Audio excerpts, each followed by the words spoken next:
Welcome, ladies and gentlemen, to the Bleav in Arizona Football Podcast. I'm Eddie Law. That's Mr. Shaq Richardson, straight out of the 6. Yes, sir. That view in the back there, man. You got nothing like that in Arizona. You got nothing like that here. You got a beautiful desert. But that's crazy. How's it going over there in Toronto? Man, it's going great up here. We're first in the East, so we're trying to finish this season strong, secure our playoff spot. And I'm excited about Arizona football, too. We've been balling. You know, the coach has been settling in. I'm liking what I'm seeing. Look, last season we went into it and we were iffy, right? Like we were thinking, like, I don't know what's gonna happen. We only won one game. We only won one game, right? So we went 0 and everything basically. I don't even count that win, honestly, but we went 0 and everything. And then, but this season, man, 3-2. You know, after 5 weeks, you know, we got that win in San Diego State, which a lot of people for some reason kind of poo-pooed. They thought it was nothing. That it was like a fluke. That was a good one. It was a really good one. And then we come back, play a really tough Mississippi State team. And you know, and they exposed us a little bit there. They did expose us. Their running backs, if I have the numbers correct here, is their running backs went for like 400 yards. I think 400 yards rushing. I want to say. Let me pull up my stats here. They gave up. That was Cal, wasn't it? I think that was Cal. You're right. That was Cal. That was Cal. Mississippi State, they had good defense. They had our offense, and our quarterback was uncomfortable that game. From the first game to that game, I could tell that he was uncomfortable. Defense. I mean, they had him all confused. He threw 3 picks in that one game. Missed a couple, missed a bunch of guys and all that. Then we come back, play North Dakota State, and I think a lot of people, because of the level of school we played against, think that wasn't a huge deal. No, that was a good football team. Right, that was great. Yeah, exactly. That was people are not giving them enough credit. But what I'm really, really happy about with that game is that we found a way to win. For sure. Like when we had to put it together, like we put it together, and that was beautiful to see. We haven't had that for a few years now. Right. That team is champions. They D2 champions. They know what they're doing over there. They was playing good football for sure. Like, you know, that was good for our program to beat them for sure. And a team that, you know, gonna play to the end, and they got championship DNA. That was good for us to beat them. If they give us credit or not, we grew from that. 100% we grew from that. And you know, we're talking about the run game. The run game of Arizona is finally coming alive, and it's not only that. Even if they stop us, we sticking with it. You know, with the North Dakota State game, we had 3 different people score rushing touchdowns. Wiley, Jaden DeLora, the quarterback, snuck one in, and Jonah Coleman ran one in. So that's 3 on the ground, man. I love what they're doing with the run. We got all these All-American, All-Pac-12 receivers. It's coming. We got probably the best receiving core in the NCAA. I'm gonna go ahead and say it. Receiving core nasty, but we always come back to that run, and that's just so great by Fish to, you know, not forget the run and come back to the run and keep the defense on their toes. We got a good running back. We blocking up front. You know, you just can't forget about the run. I love every time I'm watching the game. We pass them big yards, and then we stick them runs in. We got big chunk yardage, and it's great to watch. Right. No, 100%. Now let's look at defensively on the first 3 games, just for example. First game, 2 turnovers. Now, you know, the last 2 seasons, you know, your big sticking point with you has been turnovers. You gotta get turnovers for sure. You know, first game we got an interception and a fumble recovery. The Mississippi State game, I think we had 3 turnovers. We recovered 2 fumbles, 1 interception. The thing is that defense is just, you know, stingy defense. This one, 1 turnover, and then we play Cal on Saturday. Now that game, they ran all over us. Yeah, Cal was rough. Cal was really rough. They ran everywhere. Couldn't stop the run for anything. Yeah. You know, we just gave up a lot in that. We had no turnovers, which is a huge problem. Yeah. Right. So, that game was a struggle for us. We didn't stop the run at all. It's hard to stop anything when you can't stop the run. If you can't stop the run first, then everything else is wide open. We had trouble with the second. They made our secondary, like our corners, had to jump in the run fits. You know, they had to seal them edges, maybe jump in the C gap. We didn't do that too well. Some of our guys were, you know, outside the gap, so it was 2 people in one gap, leaving the gap open for that long touchdown run. That first long one, we had the corner and the linebacker, I think, outside of the tight end, and that hit that gap right there. That running back is good too. So, you know, we would have to play more man and just stop that run, but we couldn't stop the run that week. No, 100%. They ran all over us.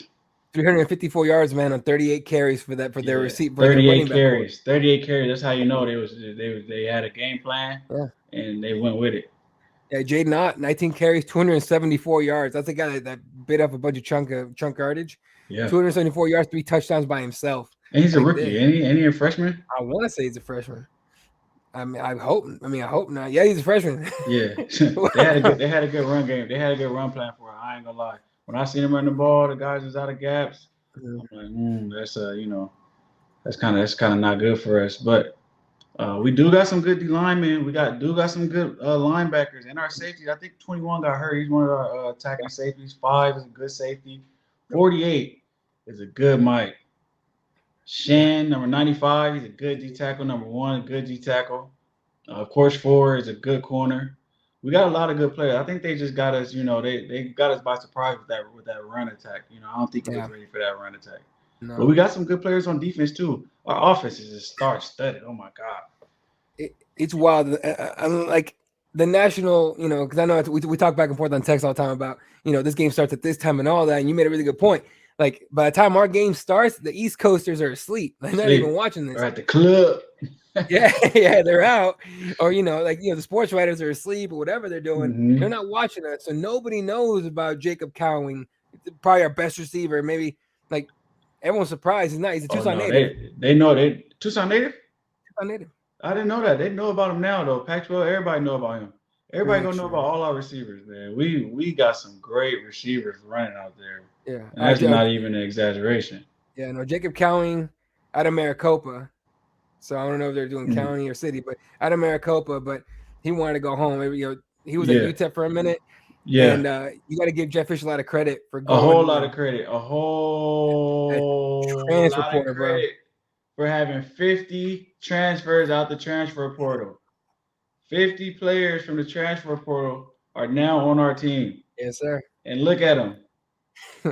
They're going crazy. Receivers, quarterbacks, defensive players. Another receiver. The quarterback is a transfer. We got 50 transferred this year. Quarterback's a transfer who killed us last year at Washington State. And then he's one I think that's the whole story. I think that's one of the main stories of this season. Sure. We literally got 50 transfers. So the recruiting plan wasn't to, our recruiting, stature was already below USC, below Oregon, below Washington, So the way to compete was to get transfers. So now that we got transfers and we have success, more people are going to want to come as freshmen, true freshmen now. But the game plan to get these transfers in with something that they can feel confident in, the offense that they're running can be trusted. It works. You can make plays. You can be a star in the offense. On defense, we're coming together. We got transfer. We got everybody that was already there, like Cy Young. We're doing great. The transfer, I think that's the biggest story, that we brought the transfers in with a plan that works. And now everybody's playing well. They got spotlights on them. They're scoring touchdowns. They're having fun, throwing the ball up and down the field, running up and down the field, getting picks, big hits, winning games now. Nobody wants to go to somewhere where you're losing games.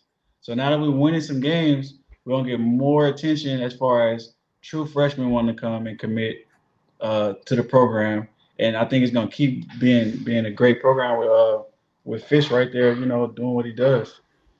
You got to give him credit when when you and I were talking about the hiring process back then. Antoine Cason wanted in. We had a bunch of names we wanted to throw in. We wanted someone from the program. We got someone that wasn't, and there was a lot of doubt and speculation. I don't think anyone's down anymore, man. Oh no, not at all. No, not anymore at all. The way we got this first-year quarterback in here, transfer, throwing the ball when he's comfortable. Man, he looked like one of the best quarterbacks in the league. That one Mississippi State game, I seen he was a little uncomfortable, and that was the only time that he looked a little human. The way he's flinging the ball around, this is how the ball comes out his hand, is just so pretty, so sharp, so on point. He can run with it. He's making good decisions. He's sliding when he needs to slide, throwing the ball away when he needs to throw it away. We sticking to the run, so we're not putting too much pressure on him. We got great receivers. We got rookie receivers. We got 6'4" receivers. I don't know. This is looking real good.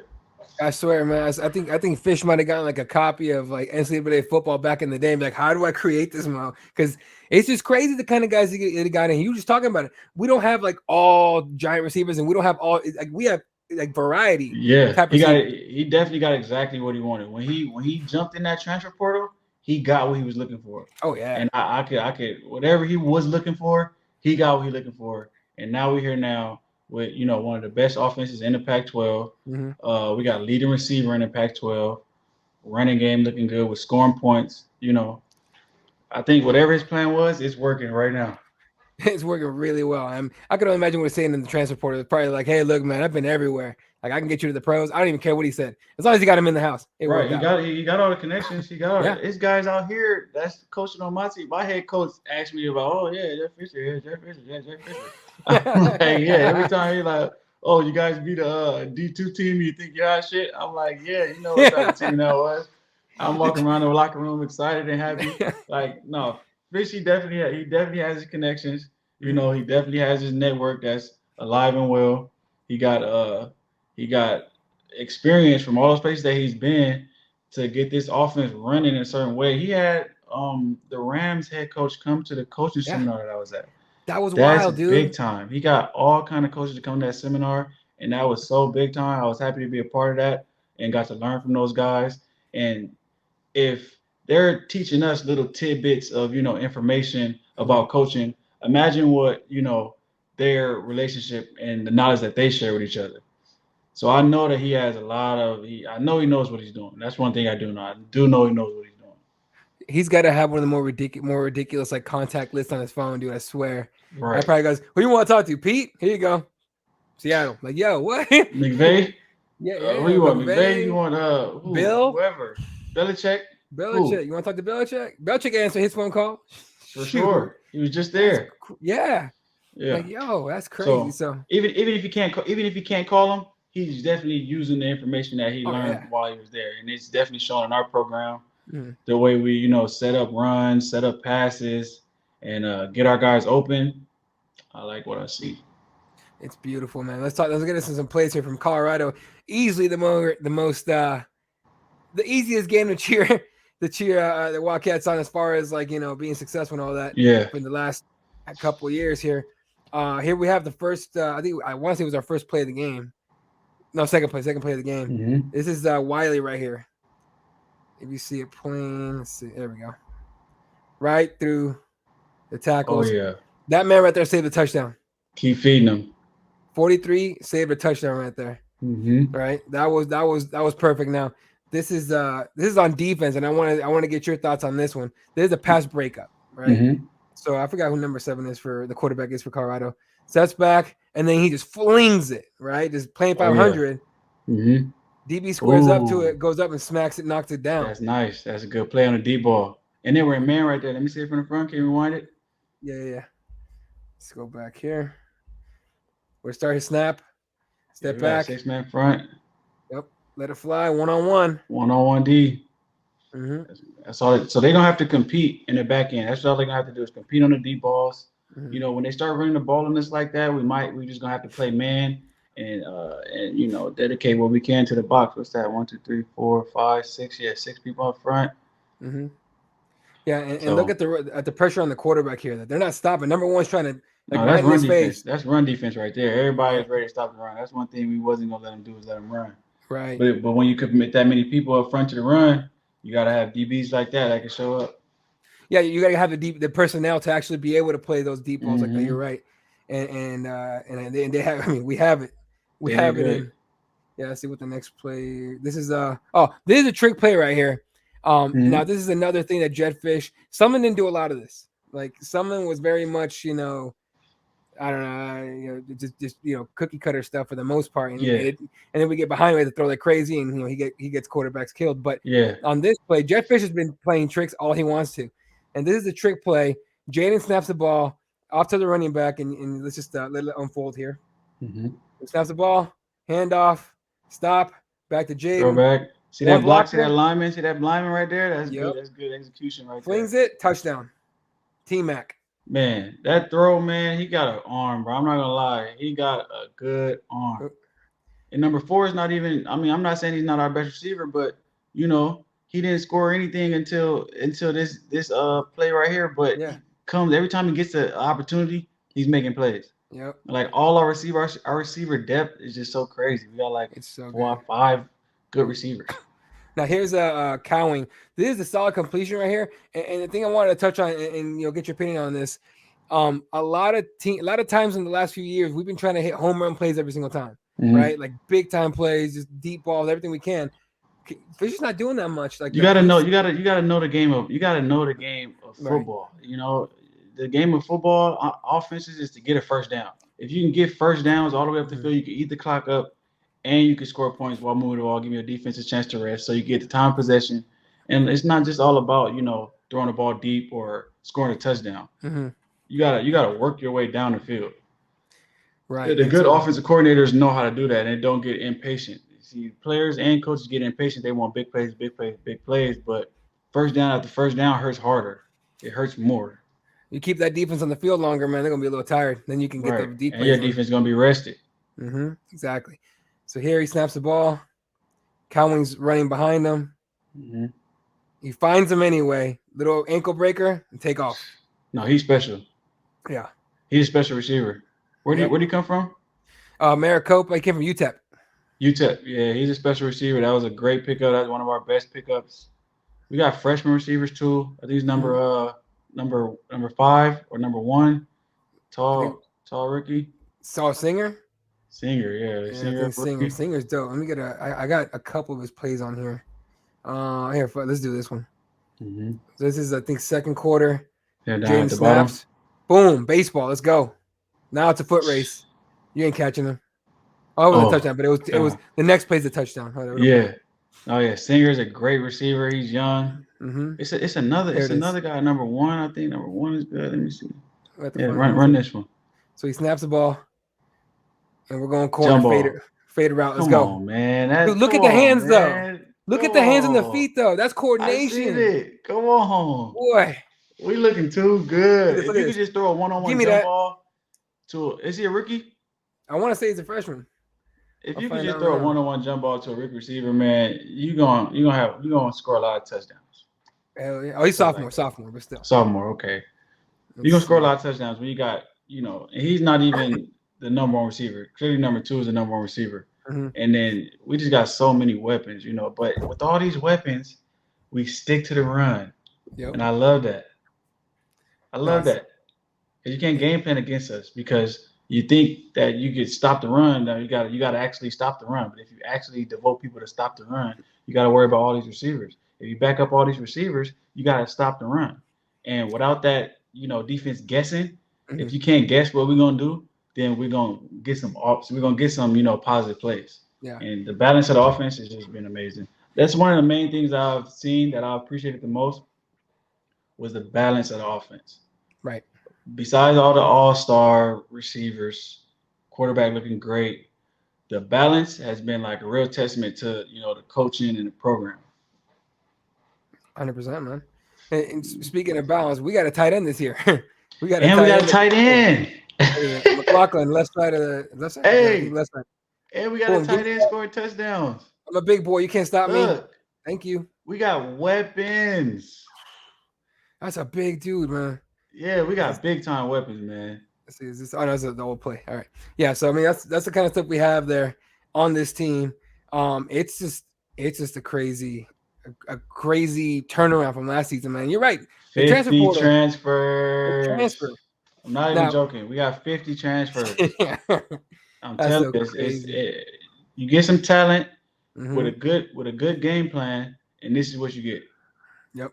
In the future, we're gonna get more recruits that want to come be a part of these long touchdowns. They want to be a part of these wins. No, 100%. Here's this quarterback, De Laura. What is his name? De Laura. Yeah, Jaden De Laura. Yeah. He be slinging it. He's slinging the ball. Let's see how he throw this one right here. Right there, right down the middle, clean. Puts it. He put it. Well, only Cal can get it, and he goes. Quick release. It's quick release. Boom. It's just quick and it's on point. It's fast. It's sharp. Boom. It just get right out there. See, I didn't even see the ball. It just got right out there. Off the Singer. All his throws look special. The one game that it didn't look comfortable, like that, was that Mississippi State game. That was the one game, and I'm like, you got some big corners out there. It's the SEC game. That was the SEC game. Mississippi State's in the SEC. So let's not forget that they, they play good football and they got size and they got good athletes. That was the one game that I think that they might not have been ready for mentally. Right. To play their best. But right, these other games that I've been seeing the quarterback play and the team play, they look comfortable. They look confident. They're not running around when they shouldn't be running around. He's sitting in the pocket. He's breaking the pocket when he should. Mm-hmm. It's just been a lot of good coaching and a lot of good ball play. 100%, man. Oh, I think this player. Let's see if we can see this one. This might be the play I'm looking for. Defense getting in his face, chase him down, and he throws it all crazy, almost intercepts it. This play reminded me of the one you had against Oregon. Like, right here. So he gets quarterback gets out of the pocket, goes left, freaking out. He's panicking. Anybody, I don't even care who. Right there. I thought he's gonna be able to knock it back in because he has it right here in the middle. Yeah, I thought he's gonna knock it back in. Right. He was like, I dropped it. That would have been lit. The number 11, that's Page. Yeah, that was Page. Yeah, between 48, between 95, between 1, between 5. I think 21 got hurt. I haven't seen him. Number 4, out. That corner number 20. Man, we're looking good on defense too, flying around. That one Colorado game, we did struggle stopping the run. I wonder why. Wonder what the game plan was and how we were fitting it and everything like that. But we got some playmakers on defense too that we hadn't had in a while. Up front in a second level and the third level. Yep. No, it's gonna be something special, man. And like we haven't had playmakers like this in a minute. Yeah, we got some playmakers for sure. Playmakers, it's like that's a luxury. That's a luxury these days in football, man. It's crazy. For sure. It's crazy. All right, down to some of the moving on from the games. Obviously, we have a crazy schedule coming up. I'll show it to you. We got a big next game. Our next game is the most important game. But we have 100%. But like we have 5 opponents in a row that are all ranked. Now let's get into it now. I'll show it to you. Yeah, that's great. All right, this next one's gonna be the biggest one. Oh, easily. Let me see if I can pull up the.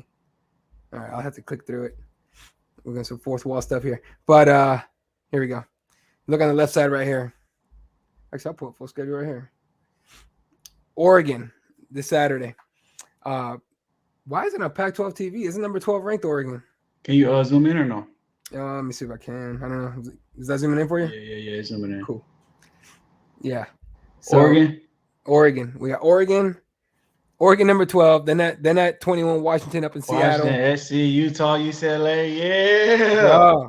Let's see what Jeff Fisher got. That's what I'm saying, right? Like we're about to go through the test. This is the gauntlet. This is a test right here. We need to win at least being completely objectional, being completely fair, being like reasonable. We need to win at least 2 of these games. Yeah. Just being reasonable. We need to win 2. It would be great if we won 3. Yeah. But we can't lose these next 5 games. We got to win at least 2 of them. I hear that too. I mean, look, and a win against any ranked opponent for us being unranked will be massive. Yeah. Like that's the kind of thing. This Oregon game is at home, so we just got a home win. So we need another home win. We need another home win. Going to Washington. Let's see how they do next week. Maybe they go higher, maybe they go lower. But we should be looking at things how we can beat them. Yeah. USC's playing great. That crazy, man. USC's looking good. They're playing great. It's at home though. We beat them. I was there when we beat them at home. Marquise Lee, Matt Barkley, Deion Bailey, Robert Woods. It was loaded. We beat them. It's possible. Utah is a good team too. It's at Utah, so in November, hopefully the weather is decent. And then UCLA, we just gotta find 2 of those. We gotta find 2 of those, if not 3. If we find 3, oh man, we gonna win the Pac-12 next year. If we find 3. Yeah. Oh, 3 of them? Shoot. If we find 3 of them, we'll be in a much better spot going into next year. Winning the Pac-12 this year, we're already 3-2, so yeah, it might be tough. But for sure we bowl season. For sure we going bowling. But to get the type of bowl that we need, that we to set our program up to be one of the better teams in the Pac-12, we gotta find 3 of these games. If not 3, we gotta find at least 2. At least 2, yeah. I mean, I like the. And Arizona State sucks. I see them at the bottom. They suck. They just fired their coach. They suck. All right, I gotta tell you something about that. Okay. Excuse me. Wow. I got a kid at ASU. and he went to the game, and he's not even, we don't even watch football, but he goes to go out with his friends and stuff like that. Mm-hmm. And he texts me from the game as soon as they lose, whoever they lost last. He's like, he goes, "Hey man, they've literally got Herm Edwards surrounded in the end zone." And I'm like, "What do you mean?" He's like, "I don't know, but they're like, someone's talking to him." They fired him. They fired him on the field, on dog. the field. I was just like, "Get out of here! That's Herm Edwards." Like, say what you want about Herm, but they lost to like northern western Alabama State. something like that. Yeah, no, dude, but the thing about that, like, so that came out, right? Everyone saw the video. This video, I haven't seen it yet, but they said that people were videoing and all that. Gets fired on the field, escorted off the field that way, from security and all that. But then comes out later on, report from I think the Athletic, and they're legit, who basically they're saying that someone inside Arizona State's like athletic department was leaking information. I heard that, and because they were trying to get rid of him. Now. We have the NCAA investigation they're still doing into Herm. Like that's a huge mess they got up there, man. Like, that's their problem. We don't have any of that problem. We got a great coach and a good program. Exactly. No, and that's the thing too. Like, with the fact that they're in so much trouble, like if we start going after some of the same recruits, it'd be like, hey, they're in trouble, right? Like, come on now. They don't even got a coach right now, and we winning. And we still got a good amount of alumni representation on coaching staff. Right. They didn't abandon that. Brandon Sanders, who's been working with the team and the alumni, has had a great, communication, line of communication, been open with all the alumni. We feel very welcome. We've been, we felt away from the program before, and this is the closest that we've been to the program, since back in the day.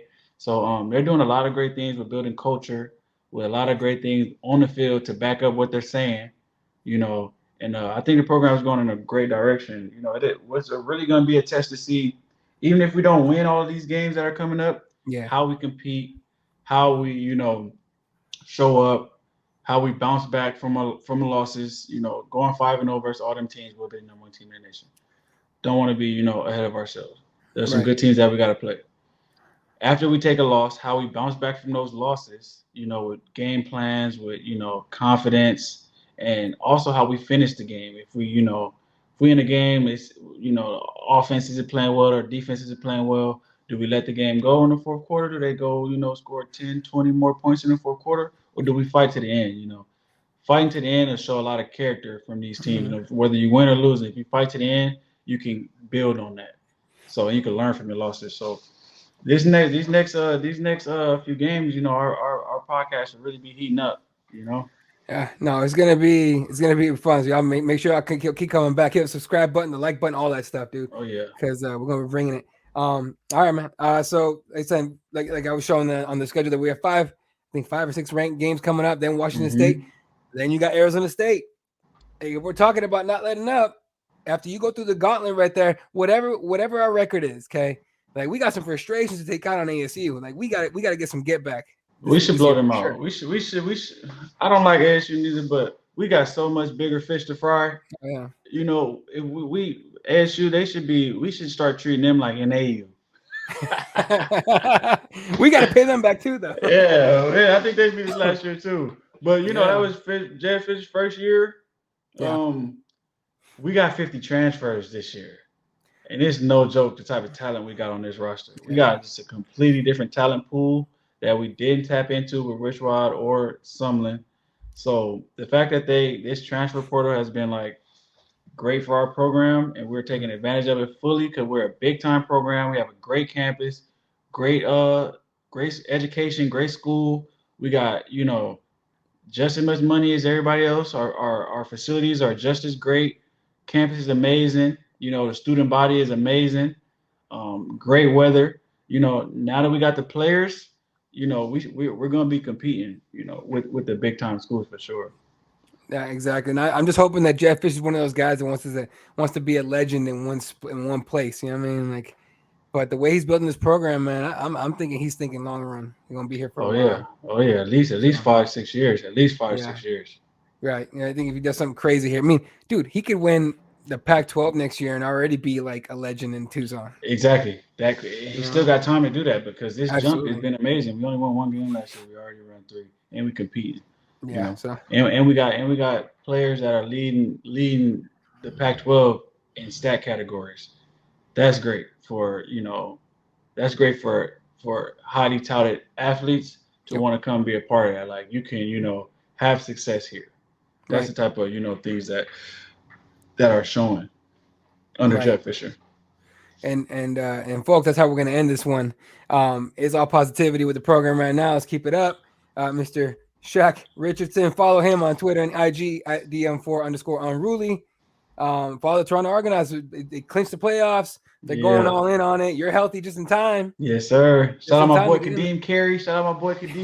That's my dog. There you go, man. And then it's if y'all don't watch CFL, you need to start. The rules are a little different. I think my favorite thing, honestly, is that the receivers can start running before the ball even gets snapped. I'm like, yo, the DBs cannot like that. That's tough. They get a run and start, man. It's tough. Trust me. And then you're running backwards to start off. Like, yo, come on now. But hey, it's a lot of fun. Y'all check them out. Toronto Argonauts playing, and then I think you got one more regular season game, right? No, we got 4 more regular season. Then we hit playoffs. 18-game season, 3-game playoffs. Right. Mm-hmm. There you go. Catch him. I've been watching you guys on ESPN Plus. They've been playing ESPN Plus. Sometimes ESPN 2. Yep. So make sure you hit that up. Support our boy. I'm on Twitter. Appreciate that. Yeah. I'm on Twitter at Eli32, on IG at Eli52, and of course Bleav in Arizona, Twitter at Bleav in AZFball. All right, folks, we'll catch you guys on the next one. As always, bear down, baby. Bear down. Okay, before you go, check out the story Shaq dropped today about his incident with Ultimate Fighter Season 30 winner and UFC heavyweight Muhammad Usman, who also happens to be a former University of Arizona D lineman who was there at the same time Shaq was. Check this out. This is a great story. I had a fight with him. Really? Yes. No shit. Why? I'm gonna tell you what happened.